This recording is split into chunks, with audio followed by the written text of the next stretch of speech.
Guys Unacademy की तरफ से एक बार फिर से बेस्ट ऑफर को लॉन्च कर दिया गया है। जैसे कि आप अपने स्क्रीन पर देख सकते हैं, एक डाउट आ रहा है बहुत सारे लोगों का। सबसे पहले ये डाउट मैं क्लियर करना चाहूँगा कि एनडीए का जो कैटेगरी था ये आपका अलग हो गया, ठीक है ना।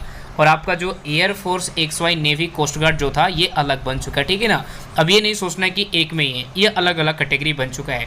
अब देखिए ऑफर क्या है, बहुत ज़बरदस्त ऑफर है। देखेंगे तो लगेगा कि यस सर बहुत बेस्ट हुआ। सबसे पहले तो special price at 15% off on regular price. Regular price पहले जो था आप लोग को पता होगा कि 1760, 4400, 7400, 88, 10,500 ऐसे पहले रेगुलर चलता था। लेकिन अब उस पर अनअकैडमी जो है उस पर खुद 15% डिस्काउंट उन्होंने कर दिया, ठीक है ना। अब यहाँ पे कह रहा है कि 10% ऑफ यूजिंग एजुकेटर कोड। अगर हम लोग का कोड यूज़ करते हैं GCT10 तो 10% डिस्काउंट मिलेगा, ठीक है ना। अब देखो यहाँ ये ऑफर आपको 13 से लेकर मतलब 17 तारीख तक ये ऑफर रहेगा। अब आपको मैं समझाता हूँ।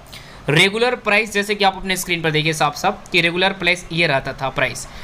अब यहाँ पे स्पेशल प्राइस आपको बन गया 15% डिस्काउंट लगा के अनअकैडमी की तरफ से, ठीक है। अब आपको जब आप मतलब इनरोल करेंगे तो आपको ये अभी प्राइस दिखाएगा कब से कब तक, तो 13 तारीख से लेकर 17 तारीख तक, ठीक है ना। अब इसमें अगर हम लोग का कोड यूज़ करते हैं तो आपको 10% का डिस्काउंट मिलेगा, यहाँ पे लिख रहा है, ठीक है ना। अब आपको जो डिस्काउंट लग के बाद जो फाइनल प्राइस लगेगा यहाँ से आप देख सकते हो। पहले हम लोग का एक महीने का 1300 रुपये नहीं लग रहे थे, ज़्यादा लग रहे थे, ध्यान देना।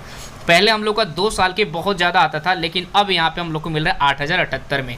ये किस कैटेगरी का है पूरा ये चार्ट आपको मैं टेलीग्राम में भेज दूंगा, आराम से देख लेना। एनडीए का एयरफोर्स, इसके लिए अगर आप लेना चाहेंगे एयरफोर्स नेवी कोस्ट गार्ड के लिए तो सेम चीज़ है, सेम प्रोसेस है। ये भी एकदम सेम डेट तक ये ऑफर रखा गया है, ठीक है ना। आप देख सकते हैं यहाँ पे।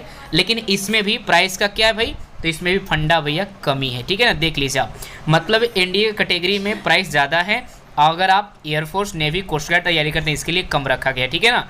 आप एक्चुअली में देख सकते हैं 2 साल का अगर आप नेवी एयरफोर्स कोस्ट गार्ड की तैयारी करने वाले स्टूडेंट अगर लेते हैं 1 साल का तो आपको मात्र 4200, यहाँ पे थोड़ा ध्यान देना, यहाँ पे तो 4208 रुपये ही देने पड़ेंगे 1 साल के लिए। अगर आप 2 साल का लेना चाहेंगे, यहाँ पे देखिए 2 साल के यहाँ पे, तो आपको 2 साल के लिए कितना 6120 रुपये ही देने पड़ेंगे। तो ये कितना बेस्ट है। रिडम करिएगा आपने अपने जो आप लोग बनाए हैं वहाँ से, और डिस्काउंट 150-200 जो भी मिले वहाँ से मिल जाएगा, ठीक है ना। तो ये बेस्ट ऑफर है, अगर आप चाहते हैं फटाफट जाके इनरोल कर सकते हैं। ये कमाल की बहुत सारी आपके लिए बैचेज भी आ चुकी है, ठीक है ना। चलिए पहला क्वेश्चन आप सभी के स्क्रीन पर है। साथियों आप लोग बताना है कि पॉपुलेशन के अकॉर्डिंग जो मतलब अगर देखा जाए कि भारत में सर्वाधिक जनसंख्या वाला जो राज्य है वो कौन सा है, पॉपुलेशन के अकॉर्डिंग बताने। एक होता है एरिया के अकॉर्डिंग, ठीक है ना, क्षेत्रफल। तो पहले हमको बता दीजिए कि भारत में सर्वाधिक जनसंख्या वाला जो राज्य है वो कौन सा है। केरल, उत्तर प्रदेश, बिहार या फिर इनमें से कोई नहीं। आप लोग बताना क्या हो जाएगा। चलिएगा देखिए, आपने जवाब जो दिया बिल्कुल आप लोग टिक कर सकते हैं। ऑप्शन नंबर बी हो जाएगा, Uttar Pradesh is correct answer. Option number B को टिक कर देना। अगला सवाल है, और दूसरा सवाल आपसे मैं ये पूछ रहा हूँ कि क्षेत्रफल की दृष्टि से सबसे बड़ा एरिया के अकॉर्डिंग बताएं। पॉपुलेशन हो तो उत्तर प्रदेश, और आप लोग मेरे को एरिया यानी क्षेत्रफल के अकॉर्डिंग बता देना कमेंट बॉक्स में कमेंट करके। निम्नलिखित में से कौन सा देश भारत की पूर्वोत्तर सीमा से जुड़ा नहीं है। China, Nepal, Bhutan, Sri Lanka. Correct answer 2 number का हो जाएगा, ऑप्शन नंबर डी श्रीलंका हो जाएगा, ठीक है ना। अगला क्वेश्चन, भारत का राष्ट्रीय पक्षी। भारत का राष्ट्रीय पक्षी कई बार आपके एग्जाम्स में पूछा गया है। भारत के राष्ट्रीय पक्षी, भारत के राष्ट्रीय वृक्ष, ये सब पूछा गया है। भारत के राष्ट्रीय स्मारक, भारत के राष्ट्रीय चक्र में कितनी तीलियां, ये सब प्रीवियस क्वेश्चन है।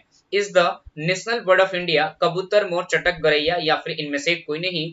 करेक्ट आंसर हो जाएगा साथियों 3rd नंबर का भी इस करेक्ट आंसर मोर हो जाएगा, ठीक है ना। अगला, बांग्लादेश कब आजाद हुआ था। बांग्लादेश जो था ये किस वर्ष में आजाद हुआ था। 1971, 2000, 1965, नन ऑफ दिस। चौथे नंबर का आपने जवाब जो दिया बिल्कुल टिक कर सकते हैं। करेक्ट आंसर हो जाएगा साथियों चौथे का ऑप्शन ए हो जाएगा। क्या हो जाएगा, चौथे नंबर का ऑप्शन ए, 1971 में बांग्लादेश आजाद हुआ था। अगला, Arjun award dot dot dot को दिया जाता है।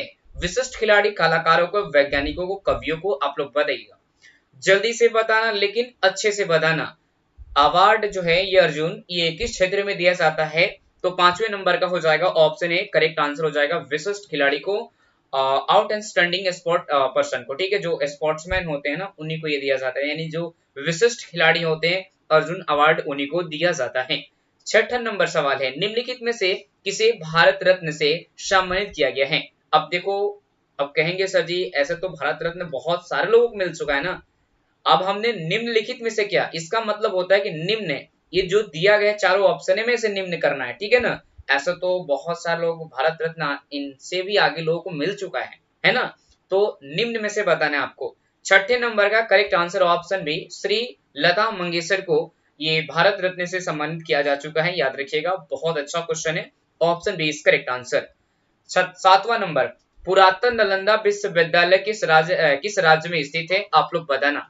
उत्तर प्रदेश, मध्य प्रदेश, हिमाचल प्रदेश, बिहार, आप लोग जल्दी से बता देना कि आप लोग क्या आंसर देने वाले हैं।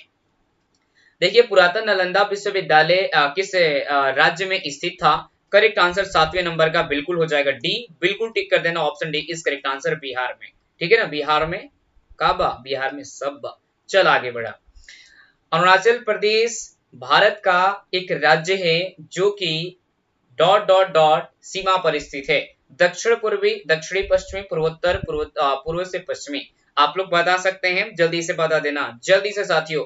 अरुणाचल प्रदेश भारत का एक राज्य है जो कि भारत की डॉट डॉट डॉट सीमा पर स्थित है। देखिए आपने 8वें नंबर का जो भी आंसर आप कमेंट बॉक्स में कर रहे हैं, 8वें नंबर का option C is correct answer, north eastern हो जाएगा करेक्ट आंसर, याद रखना। अगला सवाल, भारत के राष्ट्रपति का कार्यकाल होता है 5, 6, 7 या फिर नन ऑफ दीज, तो 9 नंबर का करेक्ट आंसर हो जाएगा साथियों ऑप्शन ए, आपको पता होना चाहिए, सवाल तो बहुत इजी है और बहुत बार पूछा गया है नेवीएमआर में। तो भारत के राष्ट्रपति का कार्यकाल 5 वर्षों का होता है, ये आपको ध्यान रखना होगा, बहुत अच्छा क्वेश्चन है। अगला है नदी, भारत की सबसे लंबी नदी, मतलब भारत का सबसे लंबी नदी, चलिएगा फटाफट। River is the longest river of India, Yamuna, Brahmaputra, Ganga, इनमें से कोई नहीं। 10वें नंबर का ऑप्शन सी करेक्ट आंसर हो जाएगा, गंगा हो जाएगा, क्या हो जाएगा, गंगा इज करेक्ट आंसर, याद रखना होगा, ऑप्शन सी फाइनली टिक कर देना, कोई दिक्कत नहीं है। अगला सवाल आप सभी के स्क्रीन पर है, निम्न में से कौन सा रक्त समूह सर्वग्राही है, आप लोग को बताना है, ए, बी या फिर ए बी या फिर नन ऑफ दीज, आप लोग बताइए जल्दी से क्या हो जाएगा। चलिए देखिए आपने जो जवाब दिया जिस तरीके से, काफी अच्छे तरीके से आपने जवाब दिया, which of the following is universal क्या है, रेसिपिएंट ऑफ ब्लड, तो सर्वग्राही जिसको बोलते हैं वो करेक्ट आंसर हो जाएगा ऑप्शन बी, ए बी जो होता है ना ये सर्वग्राही होता है, और सर्व जो दाता होता है, सर्वदाता, दंपैता, आतंपैता, ये आपका होता है ओ प्लस, ठीक है ना, जो कि मेरे में है, आप लोग बताना कि आपका क्या है, कौन सा ब्लड ग्रुप है, ठीक है ना। चलेगा, पौधे में पाए जाने वाले हरित कण किनकी सहायता से पौधे अपना भोजन बनाते हैं, आप लोग बताइए जल्दी से, फटाफट के आंसर देंगे। देखिए पौधे में पाए जाने वाले हरित जो कण हैं जिनकी सहायता से पौधे अपना भोजन बनाते हैं, 12 नंबर का बिल्कुल हो जाएगा, ऑप्शन नंबर ए को टिक कर सकते हैं, करेक्ट आंसर हो जाएगा क्लोरोफिल के चलते, ठीक है ना। चलिएगा अगला, शुद्ध सोना, देखिए काफी मस्त क्वेश्चन है कि शुद्ध सोना कितने कैरेट का होता है, तो बता दूं कि शुद्ध सोना जो होता है आपको 13 का, ऑप्शन डी 24 कैरेट का होता है, शुद्ध सोना होता है, और इसमें 22 कैरेट का लोग बना के अपना जेवर पहनते हैं, क्योंकि 24 में बनेगा नहीं, टूट जाता है, ठीक है ना। इसमें तांबा कौन कौन सा 5 धातु मिला के ये आपको 22 कैरेट, लोग 21 कैरेट, जो भी कैरेट बोलो 18 कैरेट बना के आपको देते हैं, ठीक है ना। आगे बढ़िए, निम्नलिखित में से कौन सा पदार्थ विद्युत का कुचालक है, आप लोग को बताना है जल्दी से। Which of the following does not conduct electricity, platinum, steel, plastic, इनमें से कोई नहीं, करेक्ट आंसर हो जाएगा 14 नंबर का, बिल्कुल टिक कर सकते हैं साथियों, ऑप्शन नंबर हो जाएगा सी इज करेक्ट आंसर, प्लास्टिक हो जाएगा, याद रखना, काफी मोस्ट इंपॉर्टेंट क्वेश्चन। अगला, सोडियम एक है, यौगिक है, मिश्रण है, गैस है, तत्व है, तो करेक्ट आंसर आप लोग फटाफट कमेंट बॉक्स में बता दीजिए, इसका आंसर क्या हो जाएगा। देखिए 15 नंबर का ऑप्शन नंबर डी हो जाएगा, एलिमेंट से, तत्व है, सोडियम एक प्रकार का क्या है, तो तत्व है, ठीक है ना, काफी मस्त। अगला सवाल आपके स्क्रीन पर जल्दी से देखना, 16 का आंसर देना। हल्दी घाटी का युद्ध कब लड़ा गया था, बताना। हल्दी घाटी का युद्ध कब लड़ा गया था, 1776, 1676 या फिर 1576 या फिर 1476, आप लोग बता दीजिए, बहुत अच्छा क्वेश्चन है। When was the battle of Haldi Ghati fought, मतलब क्या, युद्ध, तो करेक्ट आंसर बोल सकते हैं हल्दी घाटी का 16 का, ऑप्शन सी हो जाएगा, जो कि 1576 ईस्वी में हल्दी घाटी का युद्ध लड़ा गया था, याद रखना होगा, और किसके किसके बीच में हुआ था 1576 वाला युद्ध, कमेंट करके बताएंगे।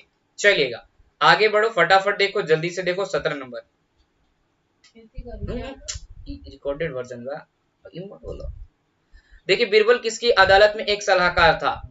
बाबर, अकबर, औरंगजेब, जहांगीर, आप लोग बताना। देखिए बीरबल किसकी अदालत में एक सलाहकार था? बाबर, अकबर, औरंगजेब, जहांगीर, आप लोग बताना क्या हो जाएगा फटाक से की। चलिएगा, देखिए 17 नंबर का बिल्कुल भी हो जाएगा करेक्ट आंसर, अकबर हो जाएगा। बिल्कुल भी को टिक कर देना, कोई दिक्कत नहीं, काफी अच्छे तरीके से। अगला सवाल, ताजमहल के अंदर के उद्यान को डॉट डॉट के रूप में जाना जाता है? मुगल गार्डन, ताज बगीचा, ताजमहल गार्डन, महल बगीचा। देखिए करेक्ट आंसर आपने जवाब जो दिया बिल्कुल 18 नंबर का टिक कर सकते हैं। ऑप्शन नंबर ए हो जाएगा मुगल गार्डन के नाम से। ऑप्शन नंबर ए फाइनली टिक कर देना। काफी मस्त क्वेश्चन, काफी बेस्ट क्वेश्चन। अगला, निम्नलिखित में से किसने सर्वप्रथम भारत के साथ व्यापार संबंध स्थापित किए थे? बताना। डच, फ्रांसीसी, इंग्लिश या फिर पुर्तगाली, आप लोग बताना आंसर क्या हो जाएगा, जल्दी से बताना। निम्नलिखित में से किसने सर्वप्रथम भारत के साथ व्यापार संबंधित स्थापित किए थे? 19 का बिल्कुल टिक कर सकते हैं। Option D is correct answer, पुर्तगालियों ने। क्या हो जाएगा? Option D is correct answer हो जाएगा, याद रखना। काफी मस्त क्वेश्चन, काफी वेरी वेरी इंपॉर्टेंट क्वेश्चन। अगला है, निम्नलिखित में से किसने सर्वप्रथम भारत के साथ व्यापार संबंध स्थापित किए थे? ओ क्या बात है, 19 और 19 वन दो बार, कोई बात नहीं। चलिए आगे बढ़िए। 20 का देखिए, भारतीय राष्ट्रीय कांग्रेस के प्रथम सत्र की अध्यक्षता किसने की? ए ह्यूम ने, सुरेंद्रनाथ बनर्जी, डब्ल्यू सी बनर्जी, बद्रू उसके बाद है बद्रू दनीन तैयब जी। तो फटाफट कमेंट किया जाए। देखिए आपने जवाब जो दिया बिल्कुल ठीक कर सकते हैं। 20 नंबर का ऑप्शन सी हो जाएगा, डब्ल्यू सी बनर्जी हो जाएगा करेक्ट आंसर। भारतीय राष्ट्रीय कांग्रेस के प्रथम सत्र की अध्यक्षता किसने की? तो डब्ल्यू सी बनर्जी ने। अगला सवाल आपके स्क्रीन पर है, 21 में महात्मा गांधी की हत्या किसने की थी? नाथूराम गोडसे, जेम्स रसेल या फिर सच्चा सिंह बस्ती या फिर कुंदर मेहता? आंसर बताना साथियों। चलो चलो चलो फटाफट।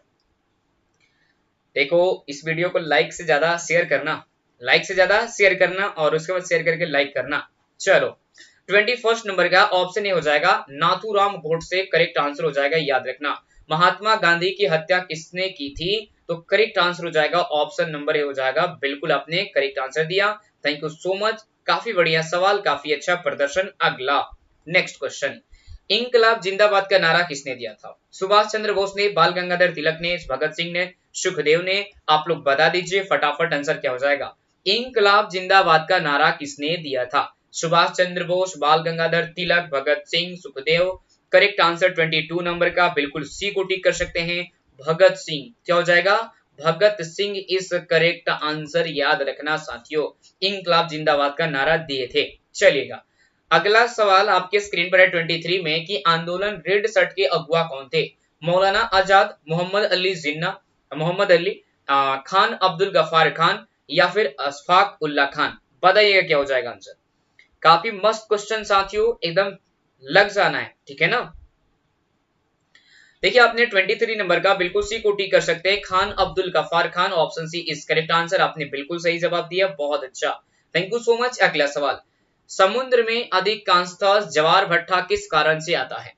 पृथ्वी का वायुमंडलीय प्रभाव है, पृथ्वी पर शुक्र का गुरुत्वाकर्षण प्रभाव के कारण आता है, पृथ्वी पर सूर्य का गुरुत्वाकर्षण प्रभाव के कारण, या फिर बोल सकते हैं पृथ्वी पर चंद्रमा का गुरुत्वाकर्षण प्रभाव के कारण? देखिए आपने जवाब दिया 24 नंबर का, टिक कर सकते हैं। Option D is correct answer, पृथ्वी पर चंद्रमा का गुरुत्वाकर्षण प्रभाव के कारण, याद रखना। Option D is correct answer, ठीक है ना।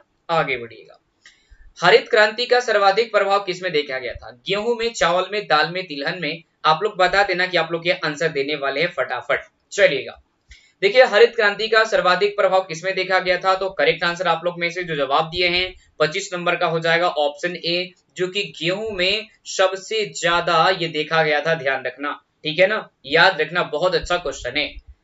अगला है, हवा होती है भार सहित निर्वात में होती है, भार रहित होती है, इनमें से कोई नहीं? आप लोग बताइए जल्दी से 26 नंबर का आंसर क्या हो जाएगा। आप लोग बता सकते हैं, हवा डॉट डॉट डॉट होती है भार रहित, भार सहित, निर्वात में होती है, या फिर कोई नहीं? करेक्ट आंसर 26 का ऑप्शन ए को टिक करना, भार सहित हो जाएगा करेक्ट आंसर, याद रखना। काफी बढ़िया क्वेश्चन। अगला सवाल, आप सभी के स्क्रीन पर सोडियम का रासायनिक चिन्ह क्या होता है? पी, के, सी, ए या फिर Na? कमेंट बॉक्स में कमेंट करके बताएंगे इसका सब लोग आंसर। देखिए आपने 27 नंबर का जो जवाब दिया है, काफी बढ़िया से आपने जवाब दिया, बिल्कुल आप लोग टिक कर सकते हैं। Option D is correct answer, Na हो जाएगा सही जवाब, याद रखना। तो सोडियम का रासायनिक जो चिन्ह होता है वो आपका साथी होता है Na से सूचित किया जाता है, ध्यान रखना। अगला है सवाल आप सभी की स्क्रीन पर है, जल्दी से देखना। रुधिर में पाई जाने वाली लाल रक्त कणिकाओं में उपस्थिति पिगमेंट डॉट डॉट डॉट कहलाता है। कैरोटीन या फिर जैथोफिल या फिर हीमोग्लोबिन या फिर एंथोसायनिन। बताना आंसर क्या हो जाएगा साथियों, जल्दी से टिक करना। देखिए रुधिर में पाई जाने वाली लाल रक्त कणिकाओं में उपस्थिति पिगमेंट डॉट डॉट डॉट कहलाते हैं, बताना। काफी मस्त, काफी इंपॉर्टेंट क्वेश्चन जी, बहुत बहुत शुक्रिया आप सभी को। देखिए आपने जवाब जो दिया 28 नंबर का बिल्कुल टिक कर सकते हैं, ऑप्शन सी हो जाएगा हीमोग्लोबिन, जो कि ऑप्शन सी को टिक कर देना, काफी अच्छे तरीके से आपने जवाब दिया। अगला है 29 नंबर सवाल आप सभी के स्क्रीन पर है, कैल्शियम हाइड्रोक्साइड का रासायनिक सूत्र क्या होता है?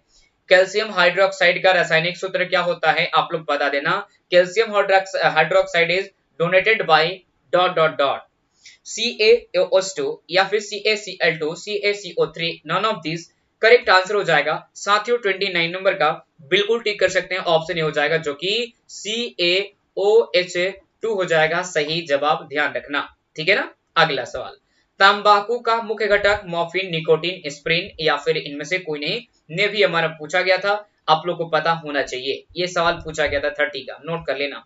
वेरी वेरी इंपॉर्टेंट क्वेश्चन साथियों, VVI है, याद रख लेना। और इस चैनल को सब्सक्राइब ज्यादा करना, बड़े वाले चैनल को, और छोटे वाले को दबा के पूरा शेयर करके 2 लाख सब्सक्राइबर कंप्लीट चाहिए मेरे को सूर्य डिफेंस एकेडमी पे मात्र 1 महीने के अंदर। देखिए तंबाकू का मुख्य घटक है, 30 नंबर का बिल्कुल टिक कर सकते हैं, ऑप्शन बी हो जाएगा निकोटीन होता है, जो कि बी बिल्कुल टिक कर सकते हैं, कोई दिक्कत नहीं, काफी अच्छे से आपने जवाब दिया। अगला सवाल आप सभी के स्क्रीन पर है, जल्दी से देख लेना, फटाफट बताना। हीरा और ग्रेफाइट होते हैं अपरूप, समाकृतिक या फिर आइसोमर या फिर आइसोबस, बताइएगा। देखिए आपने जवाब जो दिया बहुत अच्छे तरीके से, diamond and graphite are correct answer हो जाएगा। मतलब हीरा और ग्रेफाइट क्या होते हैं, अपरूप या फिर क्या। 31 का बिल्कुल टिक कर सकते हैं, तो हीरा और ग्रेफाइट जो होता है ना ये अपरूप होता है, option A is correct answer, याद रखना जरूर। बहुत अच्छा क्वेश्चन है, काफी बार पूछा गया सवाल है आप सभी के एग्जाम्स में, बहुत बेस्ट क्वेश्चन है, याद रखना। क्या है, बहुत बेस्ट क्वेश्चन है, कई बार आपके एग्जाम्स में पूछा भी गया है। चलिएगा अगला है Na2CO3+2HCl। अब देखो यहाँ पे कैसे बताना है आप सभी को, आप लोग बताइए। आप लोग बता दीजिए कि क्या हो जाएगा, जल्दी से टिक कर रहा हूं। समीकरण में x का पूछा है, देखिए 32 का बिल्कुल टिक कर सकते हैं, ऑप्शन बी हो जाएगा 2NaCl हो जाएगा, याद रखना, ऑप्शन बी को टिक करके। अगला सवाल, मैग्नीशियम सल्फेट का आणविक सूत्र क्या होता है? MgPO42 या फिर MgPO4 या फिर Mg3PO42 या फिर Mg2 या फिर PO43, आप बता सकते हैं। करेक्ट आंसर जवाब दीजिए कमेंट बॉक्स में। देखिए आपने जवाब जो दिया बिल्कुल 33 का टिक कर सकते हैं, ऑप्शन सी इस करेक्ट आंसर हो जाएगा, याद रखना होगा। अगला सवाल, H2SO4 का आणविक भार क्या होता है, बताना। Molecular weight of H2SO4, correct answer guys, फटाफट। देखिए H2SO4 का आणविक भार क्या होता है, 34 का टिक कर सकते हैं, ऑप्शन नंबर हो जाएगा डी इज करेक्ट आंसर, 50 हो जाएगा सही जवाब, याद रखना, option D is correct answer हो जाएगा, याद रखना। चलिएगा, खमीर की प्रक्रिया में निम्न में से क्या बनाता है? इथाइल मादक, मिथाइल मादक, CO2, NaCl, आप लोग बता देना, जल्दी से टिक करना, क्या हो जाएगा आंसर। खमीर की प्रक्रिया में निम्न में से क्या बनाता है? इथाइल मादक, मिथाइल मादक, CO2, NaCl, करेक्ट आंसर आप लोग 35 नंबर का बताना। देखिए ऑप्शन ए को टिक कर सकते हैं, इथाइल मादक हो जाएगा, option A is correct answer, बिल्कुल आपने सही से जवाब दिया, काफी बढ़िया से। अगला सवाल आप सभी के स्क्रीन पर 37 नंबर का, जल्दी से। निम्नलिखित में से किसे जेनेटिक्स के आनुवंशिक का जनक माना जाता है? मेंडल, मार्गन, चार्ल्स डार्विन या फिर JVS हल्डेन, बताइए फटाफट कमेंट करके। चलिएगा साथियों, देखिए आप सभी लोग जो जिस तरीके से आप लोग प्रयास कर रहे हैं ना, काफी अच्छा लगता है, आप सभी का प्रयास देखकर बहुत मजा आता है, ठीक है ना। ऐसा प्रयास काफी बहुत कम बच्चे देते हैं। और 37 नंबर का ऑप्शन ए को टिक करना, मेंडल हो जाएगा सही जवाब, याद रखना, ठीक है ना। आगे बढ़िए, निम्नलिखित में से कौन सा पुनः उपयोग हो सकने वाला ऊर्जा का नवीकरणीय स्रोत है? खनिज पदार्थ, जल, कोयला या फिर इनमें से कोई नहीं, आप लोग बता सकते हैं। 38 नंबर का जवाब दे देना। निम्न में से कौन सा पुनः उपयोग हो सकने वाला ऊर्जा का नवीकरणीय स्रोत है? खनिज पदार्थ, जल, कोयला, इनमें से कोई नहीं। 38 नंबर का बिल्कुल बी को टिक कर सकते हैं, जल हो जाएगा करेक्ट आंसर, ऑप्शन नंबर जो कि बिल्कुल बी। ठीक है ना, आगे बढ़ते हैं। 39 का 10 सवाल लेफ्ट भी है, बने रहिएगा अपने लाइव के सेशन में। किसी गतिज पिंड की गति का निर्धारण कैसे किया जाता है? डिस्टेंस अपॉन टाइम है, distance cross time, sorry distance cross time distance. ठीक है ना, एक मिनट, टाइम गुणे डिस्टेंस, टाइम बटे डिस्टेंस, टाइम प्लस डिस्टेंस, यानी कि दूरी बटे दूरी प्लस समय। तो करेक्ट आंसर बताना। देखिए 39 नंबर का सिंपल सा अगर बात की जाए कि गतिज पिंड की गति का निर्धारण कैसे किया जाता है, 39 का बिल्कुल ए हो जाएगा, डिस्टेंस अपॉन टाइम हो जाएगा। क्या हो जाएगा? DIS बटे में TIME टिक कर सकते हैं, कोई दिक्कत नहीं, काफी मस्त क्वेश्चन। अगला सवाल चलिएगा, अगला देखो। सूर्य ग्रहण कब होता है? पृथ्वी के सूर्य तथा चंद्रमा के मध्य आने से होता है, चंद्रमा के सूर्य तथा पृथ्वी के मध्य आने से होता है, सूर्य के चंद्रमा तथा पृथ्वी के मध्य आने से होता है, या फिर संकट के समय से आता है? बताइएगा। काफी मस्त क्वेश्चन जी, काफी मस्त क्वेश्चन जी, बहुत अच्छा। देखिए आपने जवाब दिया 40 नंबर का, बिल्कुल टिक कर सकते हैं, ऑप्शन बी हो जाएगा, चंद्रमा के सूर्य तथा पृथ्वी की मध्य आने से सूर्य ग्रहण लगता है, याद रखना। चलेगा, हीरा और ग्रेफाइट किसके अप्रूप है? सिलिकॉन का, सेलेनियम का, कार्बन का, टीन का? आप लोग बता देना कि हीरा और ग्रेफाइट जो होते हैं ये क्या होते हैं। सिलिकॉन, सेलेनियम, कार्बन, टीन, आप लोग बताइए। जस्ट अभी ऊपर हम लोग डिस्कस कर चुके हैं, है ना। देखिए आपने जवाब जो दिया बिल्कुल 41 का टिक कर सकते हैं, option C is correct answer, carbon हो जाएगा सही जवाब, याद रखना काफी बढ़िया से। हीरा और ग्रेफाइट किसके अप्रूप है? Option C is correct answer हो जाएगा, बिल्कुल आप टिक कर सकते हैं, काफी बढ़िया। अगला सवाल स्क्रीन पर है, जल्दी से फटाफट देखो। प्रकाशिक यंत्र बनाने के लिए निम्नलिखित में से किस प्रकार का कांच प्रयुक्त होता है? पायरेक्स कांच, फ्लिंट कांच, मृदु कांच, दुर्गलिनी कांच? करेक्ट आंसर 42 का, कमेंट बॉक्स में कमेंट करके बता देना। देखिए प्रकाशिक यंत्र बनाने के लिए निम्नलिखित में से किस प्रकार का कांच प्रयुक्त होता है? 42 का ऑप्शन नंबर बी हो जाएगा, फ्लिंट कांच हो जाएगा, बिल्कुल बी को टिक कर देना। काफी आपने बढ़िया आंसर दिया, थैंक यू सो मच। अगला क्वेश्चन, अगला सवाल, एक ही रासायनिक तत्व के विभिन्न प्रारूप को क्या कहते हैं? आप लोग बताना, ऋणायन, धनायन, बफर, अपरूप? आंसर दिया जाए, फटाफट आंसर देंगे तभी तो आगे बढ़ेंगे, फटाफट आंसर देंगे तभी तो आगे बढ़ेंगे साथियों। तो 43 का करेक्ट आंसर आपने जो जवाब दिया बिल्कुल टिक कर सकते हैं, आंसर हो जाएगा ऑप्शन नंबर डी, अपरूप होता है। एक ही रासायनिक तत्व के विभिन्न प्रारूप को हम लोग क्या कहते हैं? अपरूप कहते हैं। ठीक है ना, आगे बढ़ते हैं। हाइड्रोजन के साथ सबसे अधिक यौगिक निम्नलिखित में से किस तत्व द्वारा बनाए जाते हैं? कार्बन है, नाइट्रोजन है, ऑक्सीजन है, सिलिकॉन है? आंसर बताना कि हाइड्रोजन के साथ सबसे अधिक यौगिक निम्नलिखित में से किस तत्व द्वारा बनाए जाते हैं? बताना साथियों। बहुत अच्छा, काफी बढ़िया प्रयास जी, बहुत अच्छा। और आपने 44 का जो जवाब दिया बिल्कुल एक को टिक कर सकते हैं, कार्बन हो जाएगा सही जवाब, ऑप्शन ए को फाइनली टिक कर देना। काफी बढ़िया से आपने जवाब दिया, thank you so much guys. अगला सवाल देख लेना, अगला दिखाते हैं। कार्बन है एक धातु, अधातु, उपधातु, यौगिक? आप लोग बताना 45 का, और 5 सवाल लेफ्ट। देखिए कार्बन है, पूछा गया है आपसे, कार्बन है एक धातु, अधातु, उपधातु, यौगिक? आंसर बताना, आंसर क्या हो जाएगा फटाक से की। चलिएगा,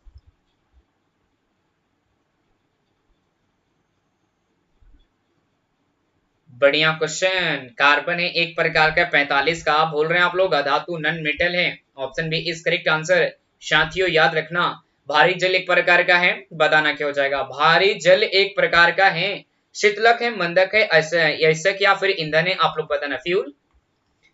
देखिए भारी जल एक प्रकार का है, 46 का ऑप्शन बी को टिक कर सकते हैं, मंदक हो जाएगा करेक्ट आंसर, याद रखना। ऑप्शन नंबर बिल्कुल बी को टिक कर सकते हैं, मंदक इज करेक्ट आंसर हो जाएगा, याद रखना। काफी बढ़िया सा आपने जवाब दिया, बी इज करेक्ट आंसर हो जाएगा, याद रखना।